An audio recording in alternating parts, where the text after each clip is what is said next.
अस्सलाम वालेकुम नाजरीन, मैं हूं सलमान और आप देख रहे हैं सलमान इंफॉर्मेटिव टाइम। अच्छा, ये मैंने कहा आज एक नई वीडियो बनाए ईजीएस पे। काफ़ी दिन से सोच रहा था, मैंने तो काफ़ी सर्किट बनाए हैं, लेकिन इसको मैं चाह रहा था कि आप लोगों को थोड़ा समझा दूं। बहुत सारी वीडियो बनी, इंग्लिश में है कुछ, चाइनीज़ में है कुछ, वियतनामी और फिलिपिनो ज़बान में है, उर्दू में मैंने नहीं देखा।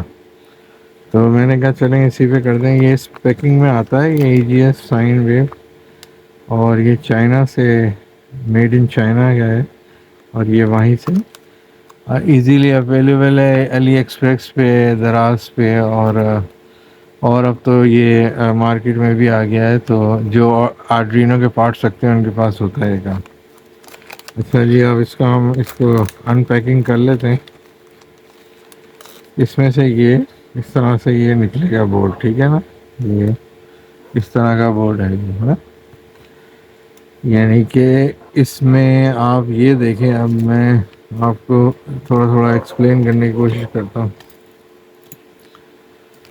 ये जो आईसी इसके अंदर बेसिकली जो लगी है ना, ये आईसी, इसको हम कहते हैं EG8010। बेसिकली ये खुद एक एसिक आईसी है, यानी कि एप्लीकेशन स्पेसिफिक इंटीग्रेटेड सर्किट।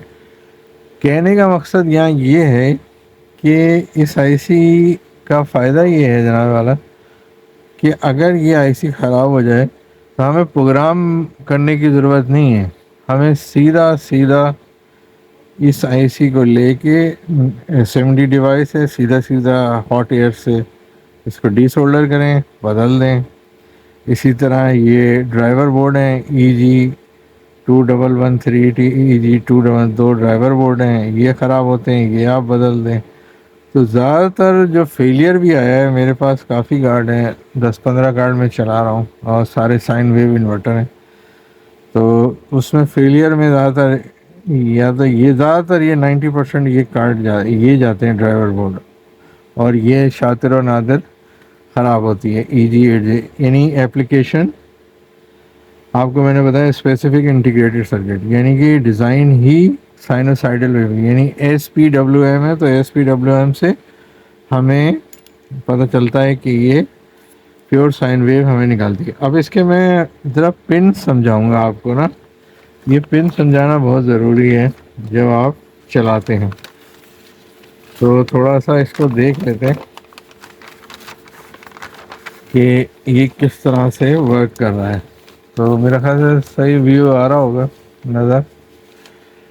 तो अगर आप गौर से देखें कि मैंने इसका 17 पिन होते हैं टोटल ना इसमें, यानी कि पिन नंबर 1 से लेकर पिन नंबर 17 तक, इस तरह से, सही है ना। तो पिन नंबर 1 जो होती है, पहला वाला, वो कहलाता है इसका ओवर करंट प्रोटेक्शन, यानी करंट फीडबैक होता है, आउटपुट करंट फीडबैक, ठीक है।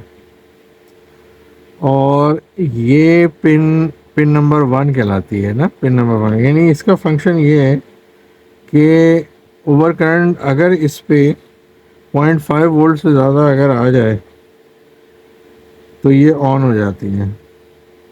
यानी 0.5 वोल्टेज से ज़्यादा इस पे आ जाए, यानी हम शंट जब लगाते हैं ना किसी चीज़ में, शंट, आपने अक्सर देखा होगा कि हमें शंट लगाना पड़ता है। तो जैसे अगर एक रजिस्टर है ऐसे, और या आपने लोहे की शंट या कॉपर की लगाई है एक तरह से, तो अगर इसके एक्रॉस 0.5 वोल्ट बन जाता है, अगर मीटर से आप देखें प्रोब से, तो अगर ये बन जाता है तो फिर ये चल जाएगा, मतलब ये इसको शट डाउन कर देगा, ठीक है ना।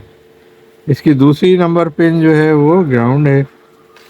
थर्ड पिन जो है ना, वो कहलाती है राइट ब्रिज लो साइड ड्राइव है, यानी थर्ड ब्रिज लो साइड।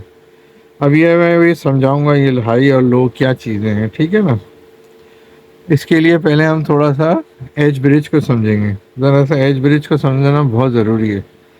उसके बाद ज़रा पिन्स को हम डिस्कस कर लें, कोई इतनी बड़ी रॉकेट साइंस वाला ये नहीं है, तो पिन्स समझने तो बहुत ही अच्छा है। पिन नंबर 3 आप समझ गए, ILO है, राइट साइड लो, यानी लो साइड ड्राइवर आउटपुट हो गई, ठीक है। फिर उसके बाद 4 पिन ग्राउंड है। फिर 5 जो है वो VS1 कहलाती है, जिसे हम कहते हैं right side floating supply return. यानी ये भी एक तरह का एज ब्रिज में हाई वैल्यू को, उसको ये ग्राउंड साइड ही कहलाती है, उसको ये डिटेक्ट करता है। फिर छठा पिन जो है वो high side 1HO, high side gate driver output हो गई। इसी तरह सातवीं पिन ग्राउंड है। आठवीं पिन जो है वो लो साइड हो गई, ठीक है ना, एच ब्रिज की। और इसी तरह से नवीं पिन जो है वो सप्लाई रिटर्न, ये भी सप्लाई रिटर्न जब आप बनाते हैं एच ब्रिज उसमें यूज़ होता है। और टू, और इसका मतलब है 10वीं पिन भी 2HO, ये भी गेट ड्राइवर आउटपुट हो गई। इसके पीछे भी आप ये देख सकते हैं कि ये लिखा हुआ है, जैसे यहाँ पिन नंबर 1 थी, तो ये आपको नज़र आ रहा होगा पिन नंबर 1 में करंट फीडबैक, ये ग्राउंड, फिर ये 1 लो साइड आउटपुट है, फिर ग्राउंड, फिर VS1 ये वोल्टेज सप्लाई रिटर्न कहलाती है, फिर ये हाई साइड आउटपुट कहलाती है, फिर ग्राउंड, फिर 2LO, फिर VS2 भी एक तरह की ग्राउंड होती है, फिर 2HO 2 आउटपुट, फिर ग्राउंड, फिर 12 वोल्ट। अच्छा, ये 12 वोल्ट का मतलब ये है कि आप 10 से लेकर 15 वोल्ट तक दे सकते हैं, अगर आगे पीछे करेंगे तो भी बंद हो जाएगी। फिर ग्राउंड, और 5 का मतलब तो 5 वोल्ट ही आती है, यानी कि जब आप TTL यूज़ करते हैं तो 4.75 से 5.25 जो वैल्यूज़ हैं उसके अंदर ही रखना है। वोल्टेज फीडबैक, वोल्टेज फीडबैक से हम एडजस्ट करते हैं कि आउटपुट वोल्टेज हमें कितने मिलने चाहिए। यानी अगर अभी बताता हूँ आगे कि किस तरह से आप इसको एडजस्ट करना है। यानी कि इससे हम 220, 230, 240, 180, अगर 110 पे चला रहे हैं तो वो, तो ये वोल्टेज फीडबैक क्या होता है। फिर टेम्परेचर फीडबैक, अगर टेम्परेचर में जैसे अगर वो टेम्परेचर फीडबैक में ये बता रहा है कि, मैं यही तस्वीर को ही रखता हूँ, हाँ, इसी में टेम्परेचर फीडबैक में जो है ये बताता है कि अगर वोल्टेज पे, जैसे आपने NTC का लगाया हुआ है ना, टेम्परेचर फीडबैक पे NTC लगाया, अगर उस पर 4.3 से ऊपर वोल्टेज आ गए तो ये फ़ैन को चला देगा, ठीक है ना। तो और इसी तरह से फ़ैन कंट्रोल का मतलब ये है कि अगर टेम्परेचर अबव 45 डिग्री हो गया तो ये चल पड़ेगा फ़ैन, यानी स्टेट 1 और 0, यानी आगे एक आप ट्रांजिस्टर लगा के उसको स्विच करा सकते हैं। तो कहने का मतलब यहाँ पर ये है, जो इसकी जो मेन पिंस है ना वो है 1LO लो साइड आउटपुट, फिर हाई साइड आउटपुट, फिर उसी का 1 का लो साइड की नीचे वाली 2 लो साइड आउटपुट, फिर 2 साइड ये हाई साइड आउटपुट। यानी ये इम्पोर्टेंट है, ये 12 तो चलाना ही चलाना है, 5 वोल्ट भी देना है। फिर ग्राउंड आप देखें काफ़ी है, 1 2 3 4 5 है ग्राउंड, ठीक है ना। अच्छा जी, बाकी ये जो ऊपर जो ये पिन दे रहे हैं ना, इसके ऊपर आप जो है अगर आप चाहें तो आप इस पर LCD को, इस तरह की LCD होती है ये आप लगा लें, इसके अंदर इसी तरह की ये पिंस की तरह लगी होती हैं। तो ये अगर आप चाहें तो मैंने ये मंगवाया था, तो इसको पिंस को लगा के आप इसमें एक जैक लगाएं मेल टू मेल, और फिर ये फीमेल टू फीमेल लगा के इधर आप प्लग इन कर सकते हैं। तो इसके अंदर जो मेन पॉइंट है वही यहाँ पर ये है कि 5 वोल्ट दें ग्राउंड, फिर डेटा, फिर ये जो है इसको आप कहेंगे पिन नंबर 3 को कहलाएगा LCD सीरियल डेटा, फिर क्लॉक, फिर इनेबल, फिर LED जो इसकी रोशनी को चलाएगी, ब्लू लाइट देती है तो वो। और 5वीं पिन इनेबल, अगर LCD चिप को इनेबल करना है तो फिर इसको आपको ज़ीरो दे के इसको आप इनेबल कर सकते हैं। फिर ये क्लॉक तो देना होता है, और ये सीरियल डेटा होगा ऐसा, और ये 5। तो यानी कि जो ये पिन्स है ना, ये पिन्स ये एलसीडी में।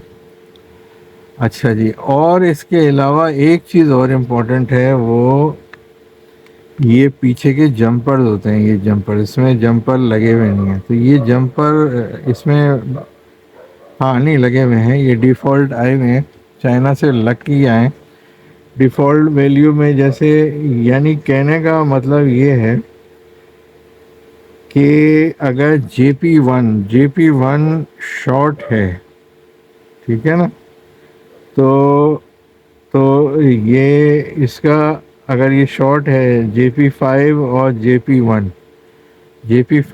JP1 अगर ये शॉर्ट है तो 50 मतलब फ्रीक्वेंसी, यानी फ्रीक्वेंसी का है बेसिकली, हम 50 हर्ट्ज़ ले सकते हैं। अगर आप 110 पे चलाना चाह रहे हैं तो फिर आप अकॉर्डिंग टू सेटिंग करेंगे इसको 60 हर्ट्ज़ के हिसाब से। तो आपने JP5 को आपने शॉर्ट कर देना है। अगर JP5 को शॉर्ट कर देना है तो ये 50 हर्ट्ज़ दे देगा। इसी तरह से JP2, ये जो JP2 है ये भी शॉर्ट किया हुआ है, इसमें ज़ीरो का रेजिस्टेंस, आप गौर से देखें तो ज़ीरो का रेजिस्टेंस लगा है। इसका मतलब ये है कि ये सॉफ्ट स्टार्ट कर देगा, और अगर JP6 को करेंगे तो फिर हट जाएगा ये डिसेबल। सॉफ्ट स्टार्ट का मतलब ये है कि स्लोली स्टार्ट करेगा, एकदम झटके से नहीं, मतलब आहिस्ता से उठाएगा, तो ये लगाया जाता है। इसी तरह से आप अगर आप JP3 को देखें, JP3 या JP7, ये दोनों का एक कॉम्बिनेशन बनता है, तो JP7 होता है ना, तो फिर इसका मतलब ये है कि डेड टाइम जो है ना वो 500 नैनो सेकेंड है।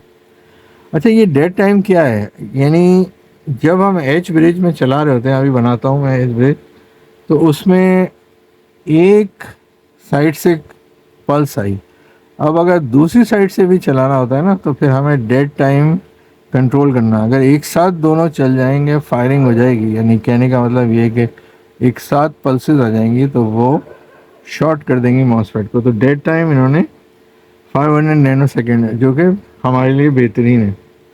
इसी तरह से JP4 को और देख लें, ये वाला इस तरह का, ये क्या है, JP8 है, हाँ JP8 जो है वो 1.5, ये भी DTI में यूज़ होता है।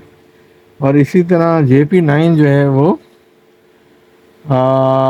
अगर आप JP9 को लगाना चाहें तो LCD जब लगाएंगे तो फिर आप ये इसको जंपर लगाएं, अदरवाइज नहीं। तो ये जो वैल्यूज़ दी हुई हैं, ये 50 hertz, dead time 500 nano second और सॉफ्ट स्टार्ट की दिए हुए हैं। और JP2 जो है लगा हुआ है तो वो भी सॉफ्ट स्टार्ट 3 सेकेंड के मतलब होता है। जैसे अगर कोई शॉर्ट सर्किट या ओवर करंट हो जाए तो सॉफ्ट स्टार्ट करेगा। तो ये sinusoidal pulse with modulation driver board कहलाता है। और अब मैं ये बाकी ये जो इसमें EG8010 है IC लगे हुए, ये फर्दर इसको बढ़ाने के लिए इन्होंने इसमें ये ट्रांजिस्टर लगाए हुए। उसके बाद ये LM393 है, ये 393 जो कि एक तरह का ऑप एम्प है, कंपैरेटर है, यानी ये बता रहा होता है कि अगर ज़्यादा वोल्टेज करंट हो गया या इस तरह की हो जाती है तो फिर इसको शट डाउन करने में काम है। ये LED है। बाकी ये तो फेलियर इसके अंदर जो आते हैं वो ज़्यादातर हम ये ड्राइवर बोर्ड में आते हैं, ये वाला ड्राइवर में, ये मैंने काफ़ी रिप्लेस करे हैं, ठीक है। इस अगर आप चाहें ज़्यादातर ये वाले कैपेसिटर निकाल के 10 लगा दें, 10 माइक्रोफेरेड के, तो और भी अच्छा है, ठीक है ना। तो ये इंट्रोडक्शन मुझे देना था, तो इंट्रोडक्शन आज के लिए काफ़ी है। अब नेक्स्ट वीडियो में हम बताएंगे, थोड़ा सा एच ब्रिज को एक्सप्लेन करना ज़रूरी है, तभी ये आपको मतलब ये कार्ड लेने का मकसद क्या है। ख़रीद तो लिया आपने यहाँ से 1000-1200 का, लेकिन कोई मकसद भी तो होता है ना लेने का, तो वो मुझे समझाना है। तो ये 2-3 वीडियो बनेंगी फिर हम, ताकि आप लोगों को समझ में आए ज़रा कि हम करना क्या चाह रहे हैं और क्यों ले रहे हैं और साइन वेव के लिए क्यों बेहतर है। ठीक है, ओके जी, अल्लाह हाफिज़।